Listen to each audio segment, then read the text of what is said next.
Assalamualaikum warahmatullahi wabarakatuh. Perkenalkan, saya Radia Vila Ananda dengan NIM 230581111. Saya dari Prodi Pendidikan Sosiologi Fakultas Ilmu Sosial. Pada pertemuan kali ini, saya akan membahas tentang konsep dasar supervisi pendidikan, yang mana terdapat dari pengertian rasional, kemudian tujuan dan fungsi. Selain itu juga kita akan membahas tentang prinsip-prinsip supervisi pendidikan serta peranan dari supervisi pendidikan tersebut. Pertama kita masuk kepada konsep dasar dari supervisi pendidikan. Supervisi berasal dari kata super dan vision, yang mana super artinya lebih dari dan vision artinya pandangan ke depan. Nah, artinya super dan vision ini pandangan yang lebih jauh dan luas untuk memperbaiki proses pembelajaran. Maka dapat dikatakan bahwa supervisi pendidikan adalah proses pembinaan dan pendampingan yang dilakukan oleh supervisor kepada guru atau tenaga pendidik untuk meningkatkan kualitas pembelajaran di sekolah. Nah, jadi supervisi pendidikan itu yaitu orang yang bekerja menjadi supervisi. Nah, tujuan dari supervisi pendidikan ini yaitu untuk membantu guru meningkatkan kemampuan mengajar,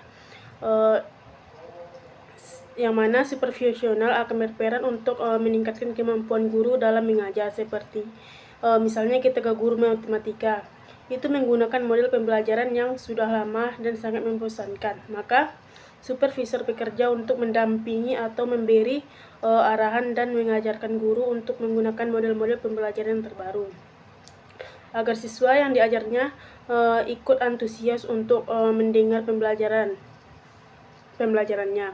Nah, itulah gunanya supervisi. Kemudian yaitu memberikan pembinaan secara berkelanjutan. Yang ketiga yaitu meningkatkan kualitas proses belajar mengajar dengan adanya supervisor yang memantau kinerja guru, kekurangan dari cara mengajar guru, maka hal itu akan dapat meningkatkan kualitas proses belajar mengajar pada siswa ataupun pendidikan. Nah, menurut tokoh pendidikan seperti Glickman, dia mengatakan bahwa fungsi supervisi itu yaitu mengkoordinasi kegiatan sekolah, kemudian memperluas wawasan dan pengalaman baru. Nah, selanjutnya yaitu meningkatkan kreativitas guru dan memberi evaluasi dan fasilitas pengembangan. Nah, selain dari tujuan supervisor tersebut, yaitu untuk meningkatkan kualitas proses belajar mengajar. Supervisor itu juga mengkoordinasikan kegiatan sekolah, kemudian memperluas wawasan dan pengalaman guru dengan cara dia mengadakan workshop, misalnya, kemudian meningkatkan kreativitas guru, yang mana seiring berkembangnya teknologi, supervisor akan memperkenalkan berbagai teknologi dan memperluas wawasan dan pengalaman guru untuk mengajar dan belajar.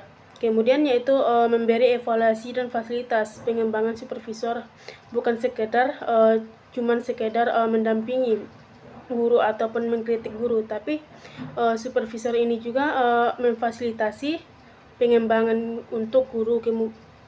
Kemudian yaitu prinsip-prinsip dari supervisi pendidikan, yang mana supervisi pendidikan terdapat dua fungsi, yaitu pertama prinsip positif dan yang kedua yaitu prinsip negatif. Nah, prinsip-prinsip ini merupakan pedoman dalam pelaksanaan supervisi, yang mana agar pelaksanaan supervisi itu berjalan dengan adil, objektif, dan efektif.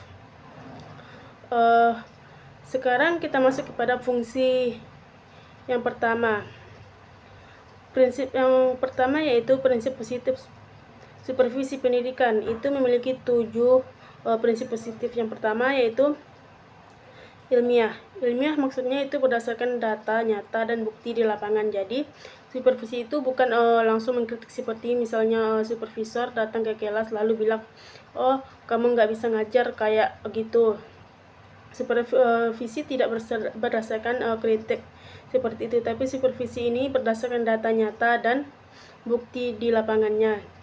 Jadi dia itu akan mengamati terlebih dahulu, barulah supervisor dapat mengkritik guru tersebut. Nah, Kemudian yaitu demokratis. Dalam demokratis ini semua guru punya hak sama untuk mendapatkan bimbingan. Jadi supervisor tidak akan membeda-bedakan guru yang ini karena prinsip dari supervisi pendidikan itu sendiri yaitu demokratis. Semua guru punya hak sama untuk mendapatkan bimbingan dari supervisor. Kemudian yaitu kerjasama. Nah, kerjasama ini harus ada keterbukaan antara supervisor dan guru. Jadi tidak ada tutup terhadap kerjasama. Kemudian konstruksi dan kreatif. Supervisor supervisor harus memiliki prinsip konstruktif dan kreatif. Kenapa hal demikian? Karena ketika supervisor memiliki prinsip atau menerapkan prinsip konstruktif dan kreatif, maka hal itu akan dapat mendorong perbaikan dan inovasi. Kemudian yaitu reflektif. Nah, dengan adanya evaluasi dari pihak kedua, dari guru dan supervisor, maka kekurangan dan kelebihan akan tahu dengan prinsip-prinsip reflektif ini. Yang keenam yaitu progresif.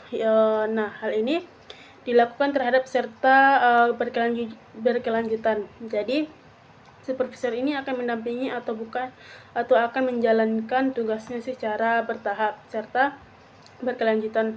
Selanjutnya yaitu aman dan positif. Nah, supervisor ini tidak dapat menekan guru, tapi supervisor akan selalu mendukung guru. Itulah prinsip dari positif. Maka selanjutnya kita masuk pada prinsip negatif. Prinsip negatif itu prinsip yang harus dihindari oleh supervisor. Kenapa? Karena jika diterapkan hal seperti itu, maka supervisor tidak akan berjalan dengan baik dan lurus. Mari kita lihat sama-sama dari prinsip negatif ini. Prinsip negatif ini terdapat 4. Yang pertama yaitu otoriter atau sewenang-wenang.